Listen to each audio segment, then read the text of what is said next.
So Hollywood got the entire concept of vampires from an actual derivative human species. Oh, they're still amongst us, man. They love it, right? The fictionalization of their existence, the Hollywood depictions. These people are thousands of years old, and you guys are sitting around watching Twilight, right? Look, when you go back to the first ever vampire story written, it was by a guy named John Polidori in 1816. But what people didn't read was his memoir, which they tried covering up, called The Night Ruthven Drank My House, okay, which detailed a really brutally horrific encounter of which he literally described in a fully disclosed non-fictional manner as these human-looking creatures with animalistic teeth who'd came into his house in Italy when he was roughly 12 or 13 years old and pillaged his family, leaving him as the sole survivor of what local police dubbed an animal attack. It all gets perceived as fiction by the public. Meanwhile, they're still running rampant till this day.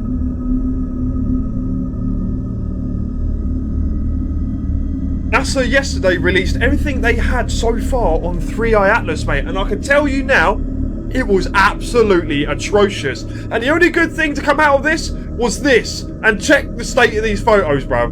Comes from X and asks if we can see grains of sand on Mars. How is the clearest photo we can see for 3i Atlas, what we've seen?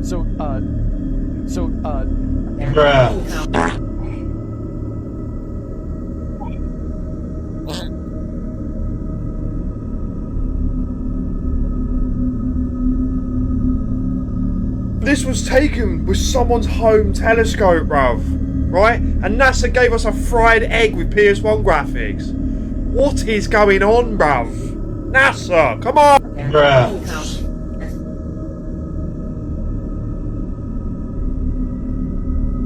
We went to the Parthenon today. In Nashville. I saw this one picture though, and it had the Parthenon, but there's like weeds growing all around it. I'm like, that's weird. Like, how old is this thing? It was built in 1897 for the Tennessee Centennial and International Exposition. So I'm looking up all these old pictures. I'm like, this is wild. There's like a pyramid built right where the Parthenon is. What? That's crazy. This is Tartaria all over again. This is a theory. They say that all these buildings around the Parthenon, including the Parthenon, were built as temporary for this fair, so they were only erected for 1 year, then torn down. That's insane. And it's like, why? So the theory is that it's this like Tartarian civilization. Like the Parthenon pre-existed, but like the same architecture as like Washington D.C. over in Europe. Like it's been this one civilization that was at some point all over the world, the Tartarian civilization. And then this massive mud flood happened and it wiped these people out. And that these people in Nashville found the Parthenon and they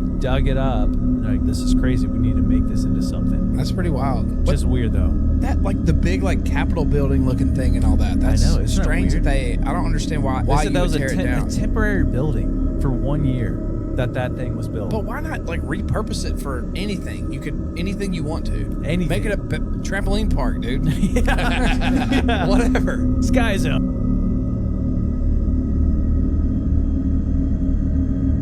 Loktak Lake, the largest freshwater lake in northeastern India, is famous for its unique floating islands known as Fumdis. It is home to the world's only floating national park, which shelters the rare Sangai deer.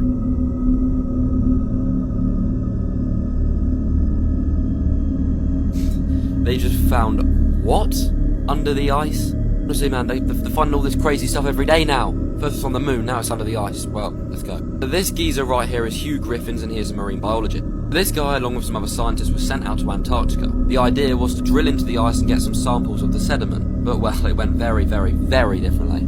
So after drilling nearly half a mile down, what Hugh described as the biggest cave you can possibly imagine. He said it was colossal and you couldn't even imagine it. But, well, what was down here? Well, they discovered a very strange, completely new creature, or species. These weird little dangly things. And there were millions of them all around the cave, and they were fairly big as well and were most definitely alive.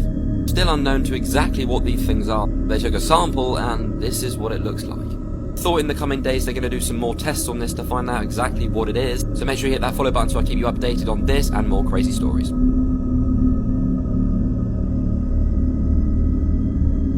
There's stones that were cut from a quarry that was 500 miles away. Like, they have no idea how they did that. No idea how they moved them. No idea how they got them through the mountains. They cut obelisks that were like thousands of tons. They moved them through the mountains and got them hundreds of miles away. They have no idea how they did that. The Bible explains to us in Genesis 6:4 that fallen angels and their offspring, the giants, were on the earth in the ancient days. It's no coincidence that at the same exact time, these megalithic sites were built all around the world. Another site, Baalbek, with the false god Baal in the name of the site, is probably the most incredible site with the largest megalithic stones on Earth. Fallen angels were cast to the earth, and their advanced understanding or their ability to create some sort of technology is how these ancient megalithic sites were built. They were probably very sophisticated, but in a different way than us. They probably had technology that we haven't figured out yet.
What if this isn't just a rock, but a 75-million-year-old fossilized whale? That's what some believe about this bizarre mountaintop in Thailand. They call it Three Whale Rock, and yeah, it really does look like three whales swimming through the jungle. One big like a mother whale, one smaller like a calf, and the third beside them like a father. It's too perfect. Each whale has a rounded head, a narrowing tail, and natural grooves where fins and eyes should be. Scientists say it's just sandstone, shaped by erosion. But here's the twist. This whole region was once underwater. So, could these really be petrified sea creatures? Or is nature just showing off? Some even claim the texture resembles fossilized bone. Others say, no way, it's a natural coincidence. But with no full excavation and no official explanation, the debate's still wide open. Oh, and standing on top, you're 300 feet above the forest with 0 guardrails. Just you and the whales. So what do you think? Nature's prank or ancient giants frozen in stone?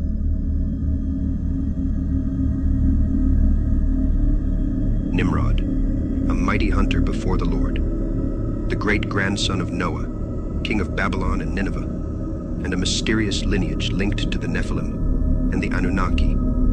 The Nephilim, the offspring of the sons of God and the daughters of men, giants who walked the earth before the flood.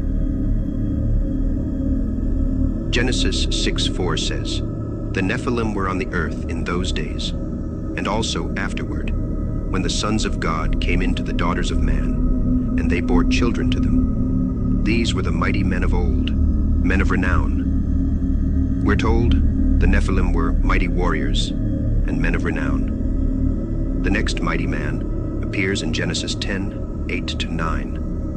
Cush fathered Nimrod. He was the first on earth to be a mighty man. He was a mighty hunter before the Lord.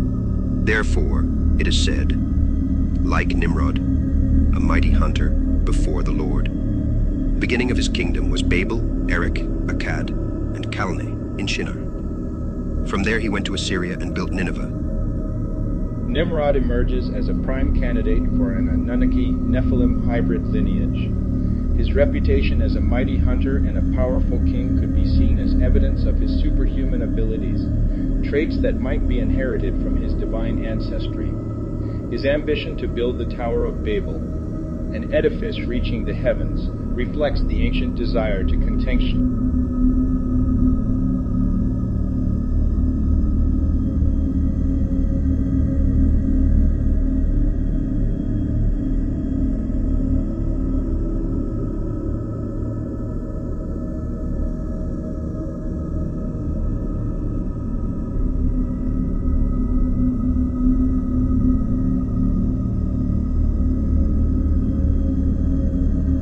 Russell in position 32588 north, 11906 west, operating in SoCal, Iberia, with course 034 true, speeds 15 knots, at time 0937 Zulu.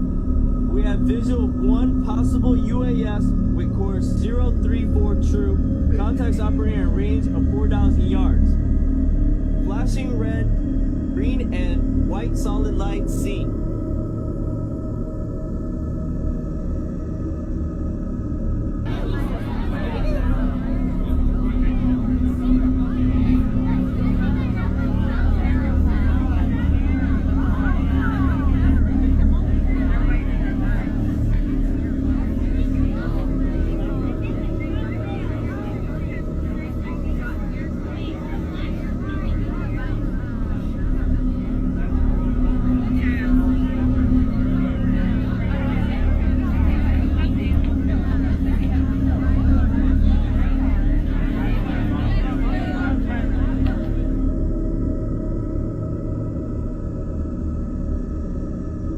Did ancient Egypt really die?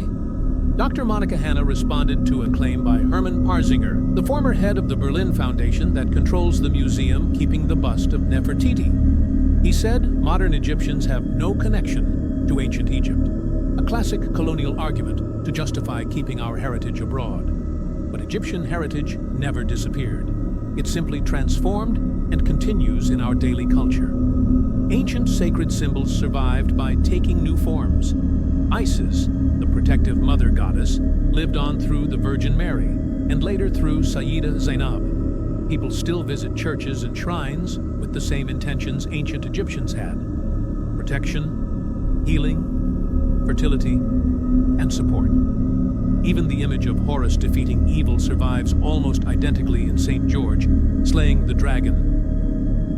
Many people think Sham el-Nessim is just a harvest festival, but it's much older. It is linked to the myth of Osiris, the god who was killed, rose from the dead, and became the judge of the afterlife.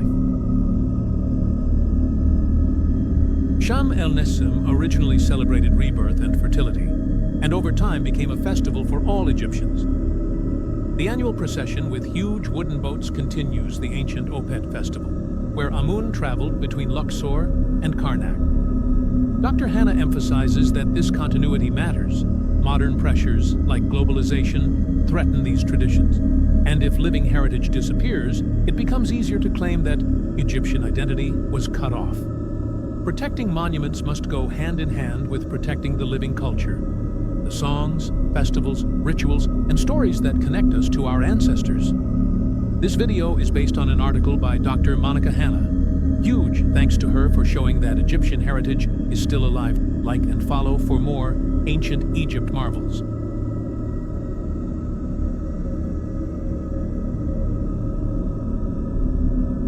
They thought they had found another forgotten ruin in the desert. But what they uncovered was the masterpiece of a mysterious pharaoh, one who wasn't even supposed to exist. In the late 19th century, archaeologists digging near Luxor found a massive structure buried beneath tons of sand and rock.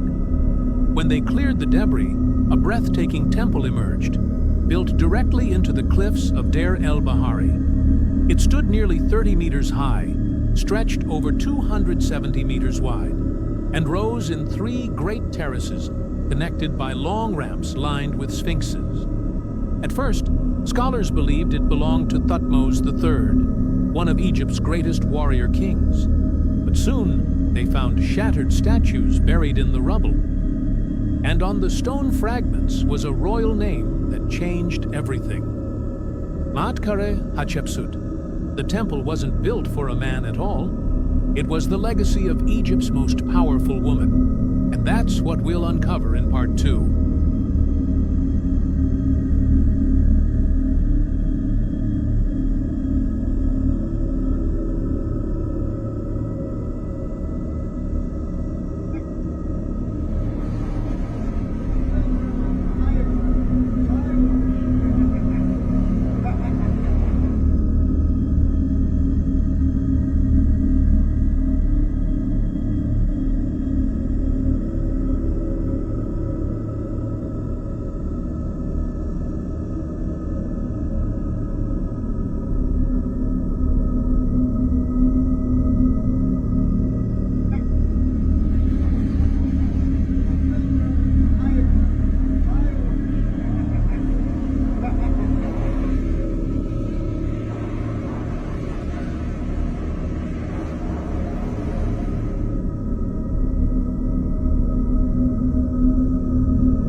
This is one of the most mysterious artifacts ever found in ancient Egypt. When Howard Carter opened the tomb of Tutankhamun in 1922, he found 2 stunning daggers resting on the mummy of the young pharaoh. One made of pure gold, and the other forged from something far more extraordinary, a metal that came from the stars. Years later, scientists analyzed the iron dagger and discovered something incredible. Its composition matched meteoritic iron, meaning this weapon was crafted from a meteorite that fell to Earth thousands of years ago.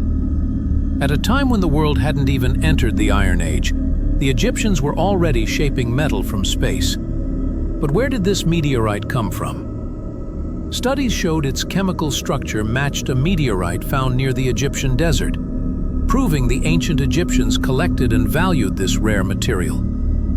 To them, iron from the sky wasn't ordinary metal. It was the metal of the gods. And here's where it gets even more interesting. The dagger wasn't just unique in material. It might not have even been made in Egypt. In the Amarna letters, ancient diplomatic messages from the Near East, there's a record of a gifted iron dagger sent to Egypt, possibly to Tutankhamun's grandfather. That means this dagger could have been a royal foreign gift, a symbol of power and divine protection. Its blade is flawless, no rust, no cracks, surviving more than 3,300 years untouched. A piece of the stars, crafted by human hands, laid beside a god king.